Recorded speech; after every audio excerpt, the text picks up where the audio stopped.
Hola, bienvenidos, bienvenidas a una sesión académica más de Legal Lab. En esta ocasión discutiremos el tema de la clasificación de los derechos fundamentales.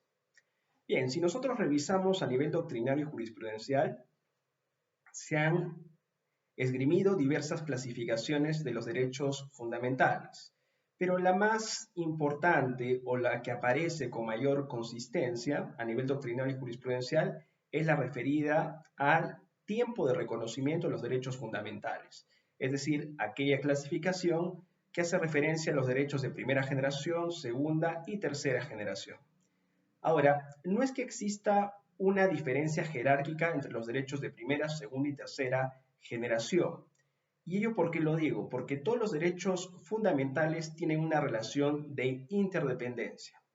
Por ejemplo, el derecho a la vida. Sí, el derecho a la vida es el más importante de todos los derechos fundamentales, porque sin este sencillamente no tendrían razón de ser el resto de derechos fundamentales, como la libertad, la salud, etc. Bien, tomemos como ejemplo entonces este derecho a la vida. Y por otro lado, el derecho a la salud. Si es que no se asegura el derecho a la salud, que es un derecho de segunda generación, no podemos hablar del derecho a la vida, ¿no? En un estado donde no se asegura el derecho a la salud, no puede hablarse de que el mismo asegure el derecho a la vida. Así como también podemos plantear como ejemplo un derecho de tercera generación, como es el derecho al medio ambiente sano y equilibrado, que se encuentra regulado en el inciso 22 del artículo 2 de nuestra Constitución.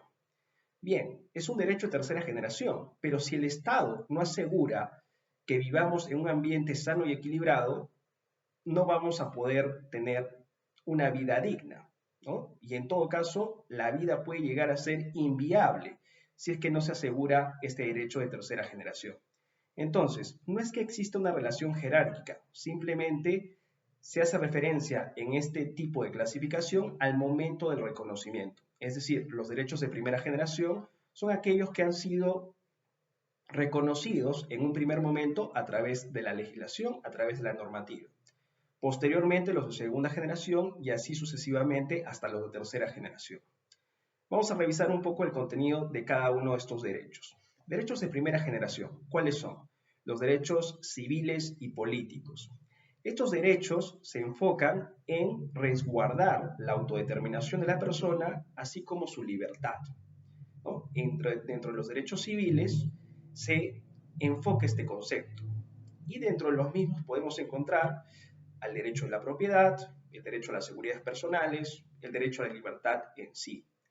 En cuanto al aspecto político, este derecho se enfoca en asegurar la participación de las personas en la voluntad del Estado, a través, por ejemplo, del derecho a voto, y también asegura la participación de las personas en los diferentes engranajes estatales, como funcionarios, por ejemplo, ¿no? Todos los derechos, todos los ciudadanos tenemos el derecho de participar en algún organismo del Estado, ¿no? Podemos postular para poder acceder a alguna de las plazas, ¿no? Ya sea, por ejemplo, en una municipalidad, podemos postular al Congreso o algún cargo en el Poder Ejecutivo. Bien, esos son los derechos de primera generación. Pasemos a los derechos de segunda generación. Los derechos de segunda generación, ¿qué aseguran? ¿O qué buscan asegurar? Buscan asegurar los medios básicos para tener una vida digna.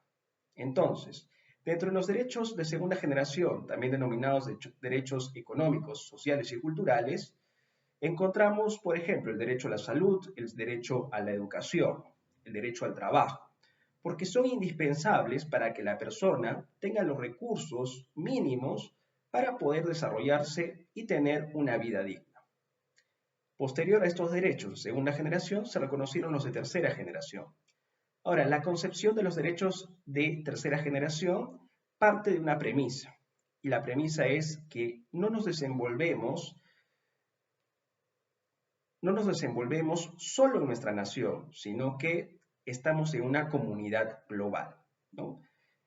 Entonces, hay derechos que efectivamente tienen una implicancia global, mucho más acentuada que otros. Y estos son los derechos de tercera generación. Por ejemplo, el derecho al medio ambiente sano y equilibrado.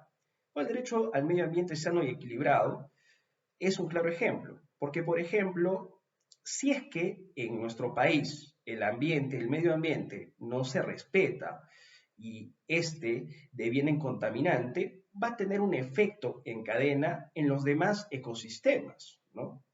Y que puede encadenar una gran cantidad de países, ¿no? Esa es la razón. Dentro de los derechos de tercera generación también encontramos el derecho a la paz. Bien, eso ha sido todo por esta sesión académica. Les agradezco su atención. No se olviden de colocar un like para seguir viendo este tipo de contenidos y suscribirse.